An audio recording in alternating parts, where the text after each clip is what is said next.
സങ്കീർത്തനം 46 ദൈവം നമ്മുടെ സങ്കേതവും ബലവുമാകുന്നു. കഷ്ടങ്ങളിൽ അവൻ ഏറ്റവും അടുത്ത തുണയായിരിക്കുന്നു.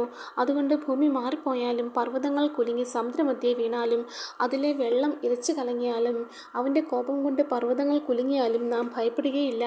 ഒരു നദിയുണ്ട്, അതിൻ്റെ തോടുകൾ ദൈവനഗരത്തെ, അത്യുന്നതൻ്റെ വിശുദ്ധ നിവാസത്തെ തന്നെ സന്തോഷിപ്പിക്കുന്നു. ദൈവം അതിൻ്റെ മധ്യയുണ്ട്, അത് കുലുങ്ങിപ്പോകയില്ല. ദൈവം അതികാലത്ത് തന്നെ അതിനെ സഹായിക്കും. ജാതികൾ ക്രുദ്ധിച്ചു, രാജ്യങ്ങൾ കുലുങ്ങി. അവൻ തൻ്റെ ശബ്ദം കേൾപ്പിച്ചു, ഭൂമി ഉരുകിപ്പോയി. സൈന്യങ്ങളുടെ യഹോവ നമ്മോടുകൂടെയുണ്ട്. യാക്കോബിൻ്റെ ദൈവം നമ്മുടെ ദുർഗമാകുന്നു. വരുവിൻ, യഹോവയുടെ പ്രവൃത്തികളെ നോക്കുവിൻ. അവൻ ഭൂമിയിൽ എത്ര ശൂന്യത വരുത്തിയിരിക്കുന്നു. അവൻ ഭൂമിയുടെ അറ്റം വരെയും യുദ്ധങ്ങളെ നിർത്തൽ ചെയ്യുന്നു. അവൻ വില്ലൊടിച്ച് കുന്തം മുറിച്ച് രഥങ്ങളെ തീയിലിട്ട് ചുട്ടുകളയുന്നു. മിണ്ടാതിരുന്ന് ഞാൻ ദൈവമെന്ന് അറിഞ്ഞുകൊള്ളുവിൻ. ഞാൻ ജാതികളുടെ ഇടയിൽ ഉന്നതനാകും, ഞാൻ ഭൂമിയിൽ ഉന്നതനാകും.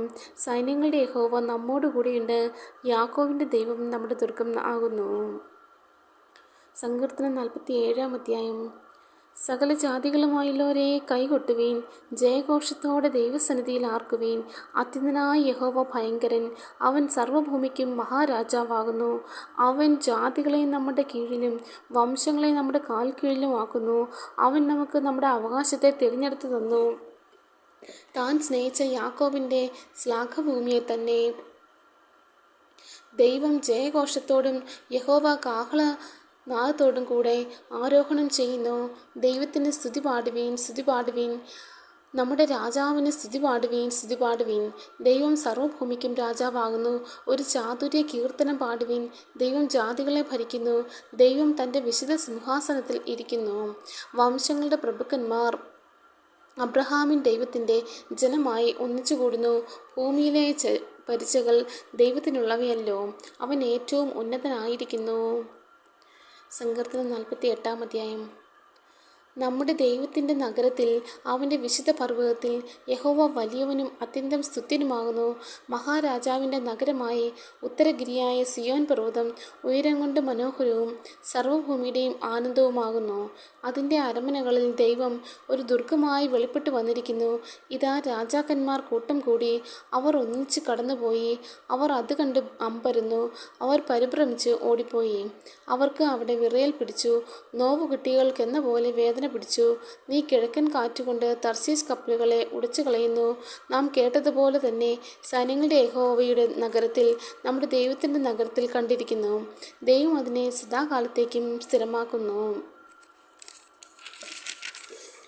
ദൈവമേ, നിന്റെ മന്ദിരത്തിൻ്റെ മധ്യേ ഞങ്ങൾ നിന്റെ ദയയെക്കുറിച്ച് ചിന്തിക്കുന്നു. ദൈവമേ, നിന്റെ നാമം പോലെ തന്നെ നിന്റെ സ്തുതിയും ഭൂമിയുടെ അറ്റങ്ങളോളം എത്തുന്നു. നിന്റെ വലങ്കയിൽ നീതി നിറഞ്ഞിരിക്കുന്നു. നിന്റെ ന്യായവിധികൾ നിമിത്തം സിയോൻ പർവ്വതം സന്തോഷിക്കുകയും യഹൂദാ പുത്രിമാർ ആനന്ദിക്കുകയും ചെയ്യുന്നു. സിയോനെ ചുറ്റി നടന്ന് പ്രദക്ഷിണം ചെയ്യുവീൻ, അതിൻ്റെ ഗോപുരങ്ങളെ എണ്ണുവീൻ. വരുവാനുള്ള തലമുറയോട് അറിയിക്കേണ്ടതിന് അതിൻ്റെ കൊത്തളങ്ങളെ സൂക്ഷിച്ച് അരമനകളെ നടന്നു നോക്കുവീൻ. ഈ ദൈവം എന്നും എന്നേക്കും നമ്മുടെ ദൈവമാകുന്നു. അവൻ നമ്മെ ജീവപര്യന്തം വഴി നടത്തും. സങ്കീർത്തനം 49 സകല ജാതികളുമായുള്ളവരെ ഇത് കേൾപ്പിൻ, സകല ഭൂവാസികളുമായുള്ളവരെ ചെവികൊള്ളുവിൻ. സാമാന്യജനവും ശ്രേഷ്ഠജനവും ധനവാന്മാരും ദരിദ്രന്മാരും തന്നെ. എൻ്റെ വായ് ജ്ഞാനം പ്രസ്താവിക്കും, എൻ്റെ ഹൃദയത്തിലെ ധ്യാനം വിവേകം തന്നെ ആയിരിക്കും. ഞാൻ സദൃശവാക്യത്തിന് എൻ്റെ ചെവി ചായ്ക്കും, കിന്നരനാദത്തോടെ എൻ്റെ കടങ്കഥ കേൾപ്പിക്കും. അകൃത്യം എൻ്റെ കുതികാലിനെ പിന്തുടർന്ന് എന്നെ വളയുന്ന ദുഷ്കാലത്തിന് ഞാൻ ഭയപ്പെടുന്നത് എന്ത്? അവർ തങ്ങളുടെ സമ്പത്തിൽ ആശ്രയിക്കുകയും ധനസമൃദ്ധിയിൽ പ്രശംസിക്കുകയും ചെയ്യുന്നു.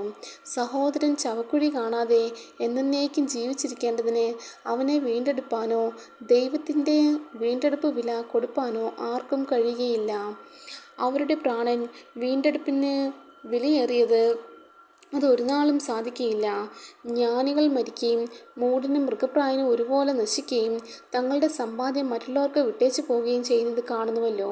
തങ്ങളുടെ ഭവനങ്ങൾ ശാശ്വതമായും തങ്ങളുടെ വാസസ്ഥലങ്ങൾ തലമുറ തലമുറയായും നിൽക്കും എന്നിങ്ങനെയാകുന്നു അവരുടെ അന്തർഗതം. തങ്ങളുടെ നിലങ്ങൾക്ക് അവർ തങ്ങളുടെ പേരിടുന്നു. എന്നാൽ മനുഷ്യൻ ബഹുമാനത്തിൽ നിലനിൽക്കുന്നു. അവൻ നശിച്ചു പോകുന്ന മൃഗങ്ങൾക്ക് തുല്യൻ. ഇത് സ്വായസ്ത്രക്കാരുടെ ഗതിയാകുന്നു. അവരുടെ അനന്തരവരോ അവരുടെ വാക്കുകളിൽ ഇഷ്ടപ്പെടുന്നു. അവരെ പാതാളത്തിന് ആടുകളായി ഏൽപ്പിച്ചിരിക്കുന്നു. മൃത്യു അവരെ മേയിക്കുന്നു.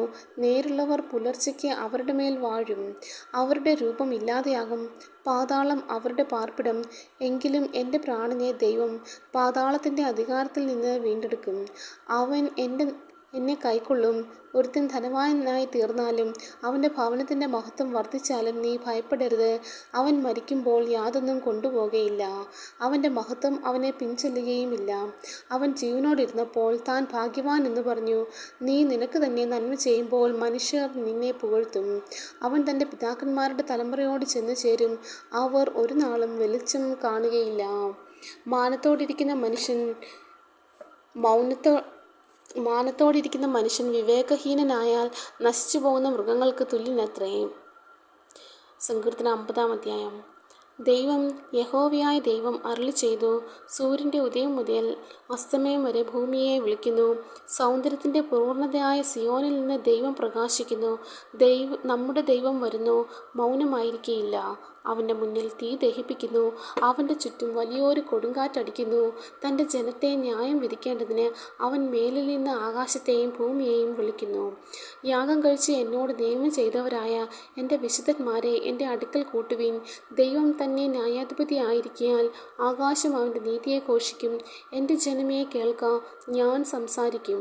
ഇസ്രായേലേ, ഞാൻ നിന്നോട് സാക്ഷീകരിക്കും. ദൈവമായ ഞാൻ നിൻ്റെ ദൈവമാകുന്നു.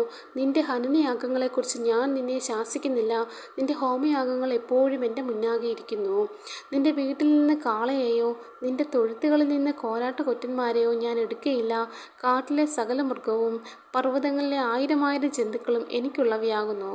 മലകളിലെ പക്ഷികളൊക്കെയും ഞാൻ അറിയുന്നു. വയലിലെ ജന്തുക്കളും എനിക്കുള്ളവ തന്നെ. എനിക്ക് വിശന്നാൽ ഞാൻ നിന്നോട് പറയുകയില്ല. ഭൂലോകവും അതിൻ്റെ നിറവും എൻ്റേതത്രേ. ഞാൻ കാളകളുടെ മാംസം തിന്നുമോ? കോലാട്ടുകൊറ്റന്മാരുടെ രക്തം കുടിക്കുമോ? ദൈവത്തിന് സ്തോത്രയാഗം അർപ്പിക്കാം. അത്യുന്നതന് നിന്റെ നേർച്ചകളെ കഴിക്കുക. കഷ്ടകാലത്ത് എന്നെ വിളിച്ചപേക്ഷിക്കുക. ഞാൻ നിന്നെ വിടുവിക്കുകയും നീ എന്നെ മഹത്വപ്പെടുത്തുകയും ചെയ്യും. എന്നാൽ ദുഷ്ടനോട് ദൈവം അരുളിച്ചെയ്യുന്നു. നീ എൻ്റെ ചട്ടങ്ങളെ അറിയിപ്പാനും എൻ്റെ നിയമത്തെ നിൻ്റെ വായിലെടുപ്പാനും നിനക്കെന്ത് കാര്യം? നീ ശാസനയെ വെറുത്ത് എൻ്റെ വചനങ്ങളെ നിൻ്റെ പുറകിൽ എറിഞ്ഞു കളയുന്നുവല്ലോ. കള്ളനെ കണ്ടാൽ നീ അവന് അനുകൂലപ്പെടുന്നു. വ്യഭിചാരികളോട് നീ പങ്കുകൂടുന്നു. നിന്റെ വായ് ദോഷത്തിന് വിട്ടുകൊടുക്കുന്നു. നിന്റെ നാവ് വഞ്ചന പിണയ്ക്കുന്നു. നീ ഇരുന്ന് നിന്റെ സഹോദരന് വിരോധമായി സംസാരിക്കുന്നു. നിന്റെ അമ്മയുടെ മകനെക്കുറിച്ച് അപവാദം പറയുന്നു. ഇവ നീ ചെയ്തു. ഞാൻ മിണ്ടാതിരിക്കയാൽ ഞാൻ നിന്നെപ്പോലെയുള്ളവനെന്ന് നീ നിരൂപിച്ചു. എന്നാൽ ഞാൻ നിന്നെ ശാസിച്ചു. നിന്റെ കൺമുമ്പിൽ അവയെ നിർത്തിവെക്കും. ദൈവത്തെ മറക്കുന്നവരെ ഇത് ഓർത്തുകൊള്ളുവിൻ, അല്ലെങ്കിൽ ഞാൻ നിങ്ങളെ കീറിക്കളയും. വിടിയിപ്പാൻ ആരുമുണ്ടാകുകയുമില്ല. സ്തോത്രമെന്ന യാഗം അർപ്പിക്കുന്നവൻ എന്നെ മഹത്വപ്പെടുത്തുന്നു. തൻ്റെ നടപ്പിനെ ക്രമപ്പെടുത്തുന്നവന് ഞാൻ ദൈവത്തിൻ്റെ രക്ഷയെ കാണിക്കും. ദൈവമേ, സ്തുതി നിനക്ക് യോഗ്യമാകുന്നു. ബാരക്കുമോർ.